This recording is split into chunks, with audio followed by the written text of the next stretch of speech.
Good morning. My testimony is on Thursday night about the choir. Wow, that was absolutely amazing, and ACT has arrived. Woo! Yes. Let's hear that again. Woo!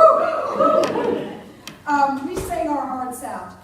Will everyone please stand that was in the choir on Thursday night?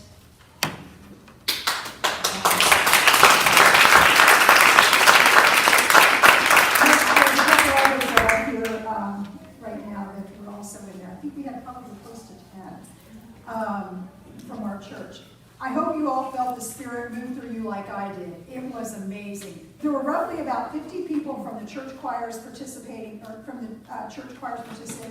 the choir. We practiced 2 times before Thursday night, and Kevin Smith, the music ministry coordinator and choir director, plus their choir members from the First Christian Community Church, welcomed us as if we were family. It was an immediate bond. It was just amazing. We had actually practiced a couple of times prior to Thursday night, and the songs we were saying were very simple but powerful words. How great is our God? I'm sure you guys still hear that song going through your head. And hold on, don't quit. God is on our side. 2 other songs, we didn't have the words written down. Kevin likes to throw in some surprises. I turned to the 2 ladies on either side of me on the last song saying, I don't know the words. And they laughed. And they said, we'll sing it in your ear. And then one lady said to me, just mouth watermelon. And nobody rolled their eyes. And I looked down the aisle and I looked at Joyce sitting there like a deer in the headlights. She didn't know the words either. So next time, Joyce, just go watermelon. The Capitol had a picture of the choir, and Kevin's wife, who was one in the choir, she was holding the mic, is expecting their first child in December. They are such a delightful couple. Please keep them in your prayers that their baby will be healthy and happy, and it will go great for them. Sitting up front and looking out at so many people in that room, the Spirit it was nothing short of a miracle watching that Spirit up there. Pastor, you inspired all of us with your energy, your strength, your spirit, and your compassion.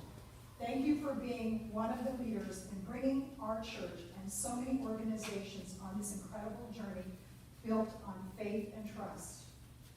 I feel blessed beyond words to being a part of this life-altering event. Thank you. Okay, I'm Jake Bleacher, so probably most of you know me at least as Jake.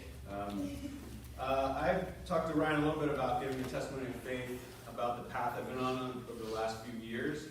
I've had a lot of loose threads, I told him, in my brain, and I've started to pull them together here. So I wanted to share them with you quickly. Some of my thoughts tie to a guy named Moses Palazzo, who works for the United States Geological Survey in Flagstaff. He taught a course at Goddard on leadership called Bystander Awareness Training. In that presentation, he made the statement that although he was extremely poor in wealth as a child, he was extremely wealthy in opportunity. And just to put in context, this guy grew up on the border of a Native American reservation in Arizona, and he very much understood being a minority because he went to school on the reservation, and he was one of only a few white children at the school. And he said that he had no electricity, no running water where he lived, and although all of them were very poor with wealth, he was poorer than most of the people on the reservation. Yet he had an aunt that lived in San Francisco, and the opportunities for him were tremendously more bountiful than they were for his classmates. And this has had me thinking a little bit about my life and where I am right now. I was raised in rural central Pennsylvania, family of farmers and power plant workers. I was also raised in a Methodist religious family. Church was always a place where I felt safe, but I always felt a little unsettled. I was kind of led to believe that Jesus and God were continually judging all the bad things I did. Just kind of looking over my shoulder. And I was always wondering, is my behavior good enough to make it to heaven and avoid hell? Was I saved? This was a question that was routinely drilled on us. And I experienced and witnessed several church members, on focused campaigns to save me and my friends, who were taking us aside and just really talking to us. We said the words, God and Jesus were in our hearts, but it always seemed hollow to me. I never really understood what I was even saying. It's almost like our church elders had baseball cards, and on the back it would say, like, so-and-so, 47 saves in 28 years. That was a great season there. Looking back, I basically felt really confused about God, Christ, Christians, Christianity, and eventually this began to grow stale on me. And it became what I would call a cold comfort at some point. I was comfortable, but it was just cold inside. I'm a fan of constructive criticism. It's benefited me tremendously over the years. I've been very lucky to have people who I would say don't candy coat things when they talk to me. I'll avoid some of my discussion about some of those experiences, but learning how to receive constructive criticism is a very important skill set, I believe, and I try to help young people with that. It was very beneficial to me in a professional manner, but these criticisms have also come to me in a personal and social manner as well. So as my community of friends has grown and broadened and become more diverse, these criticisms have started to take on, or had taken on, tones of that I had taken advantage of entitlements that other people didn't have for opportunity. I came from a blue-collar family. We worked really hard, and we earned everything we had, and we took care of ourselves. And I was really resistant to those comments early on, a little confused by them. It seemed unwarranted, but at some point I started to think, constructive criticism sometimes is hurtful, it's painful, and that's growing. You're growing when that's happening. So I tried to understand, maybe there's some truth in these things. And instead of me reacting and protecting myself, what is it that what message is trying to be given to me? And I began to wonder, what do I have to lose by considering that perspective and how it might be true? That cold, comfortable feeling I discussed continued to grow in me over time. And for me, personally, it peaked on November 8th, 2016. I was motivated to find a way to make a difference, and Laura and I first stumbled into this church on November 13th, 2016, after extensive internet searching for several straight days. We've been in numerous First churches in our tours around the country. It's always a little bit stressful. You're not sure if you're sitting in somebody's spot, or did you park in somebody's space? What happens if your kids make too much noise? On this cool Sunday, Hildy spotted us on our way in from the parking lot, and she basically took us in instantly, asked us to sit with her, introduced us to everyone, and we definitely noticed that when kids were making noise, people were smiling. And I also very clearly remember Ryan's first few sermons, talking about the purpose of the church in times like these. And I know, Ryan, that these weren't your words. You told me this several times, but you brought them to me, so I'll repeat them here. He at one point made the comment that the church is not an epidural. It's not there so that you become numb and ignore the pain of others when you're outside of these walls.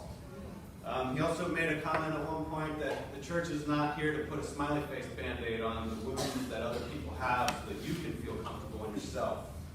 All of these kinds of stories and discussions were really starting to come together for me. And I began to hear what I would call a calling. Calling that cold comfort is not acceptable. Calling is an interesting word to me. Throughout my time attending churches across the country, I've never really felt a calling. I've seen other people receiving callings. I've seen other people seem like they had a new calling every week. And I never seemed to have that calling. Maybe that's because I wasn't good enough, or I don't know. But now that I'm here, I'm starting to feel it. The words have been in the Bible all along. Help others without asking whether or not they deserve the help. Really resonates with me. But what do I do now? This church does a lot of really good things. Do I quit my job and try to do all of them and support everything? It's overwhelming. And how do I know that I'm doing enough?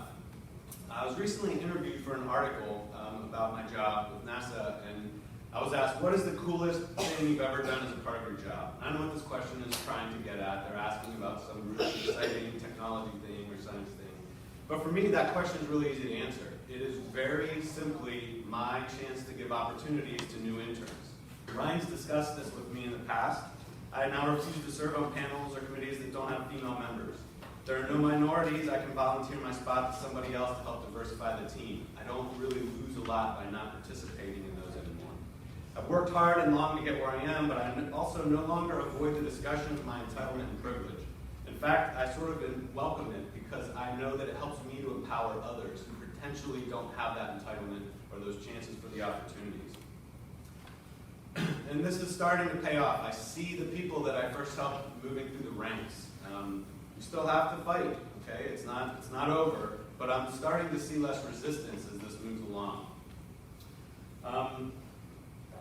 When I'm tired from that fight, I look to all of you. My wife Laura is my source for confidence every day. I know that she'll be there for me, good day, bad day, whatever. But for all of us, you're our source of strength. You help us to make the world better and to do what we need to do to help them make the world better. And I love each and every one of you for that, more than you probably will ever know. You've helped me replace that old cold comfort for sometimes difficult, stressful, and painful growth. And I love you for that.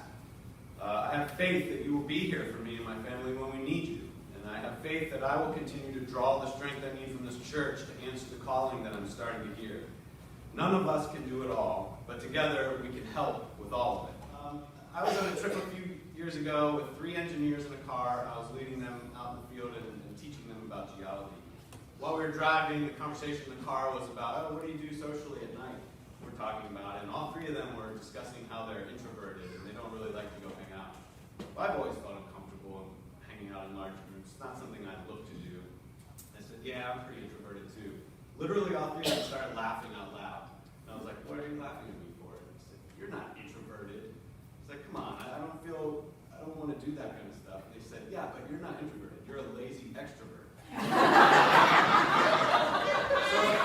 And then they all laughed at me some more. So I was like, geez, man, these 3 people are laughing at me. So I go home.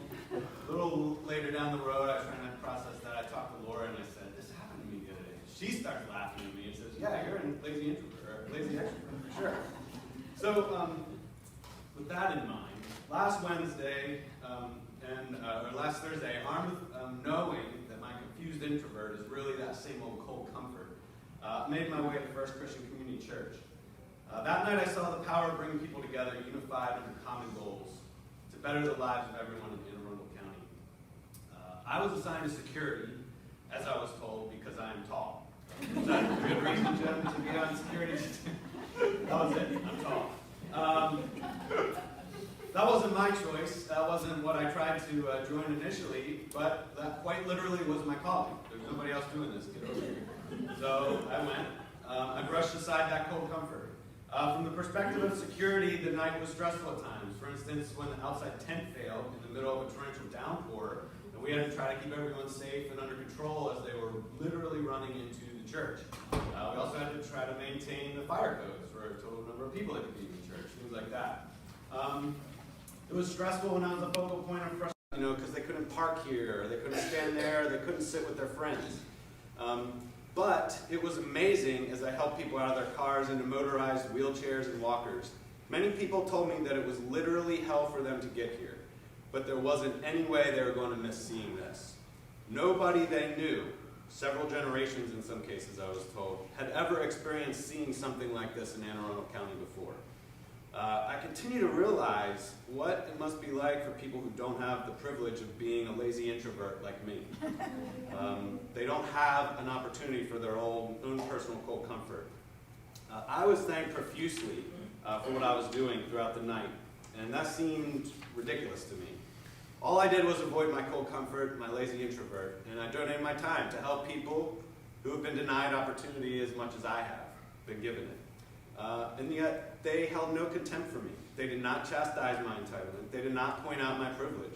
It was such a simple effort on my part to step from privilege to welcome. For me, taking advantage of my entitlement would have been staying at home on my cold and comfortable couch to watch hockey, which was what I really wanted to do. But the warmth with which I was thanked for doing so little was like nothing I've ever felt before.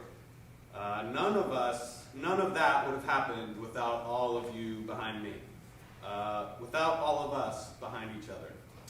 And so that's my testimony over the last 2 years. Thank you for helping me to grow and reach this point. And I look forward to standing shoulder to shoulder with you all in the future. Thank you.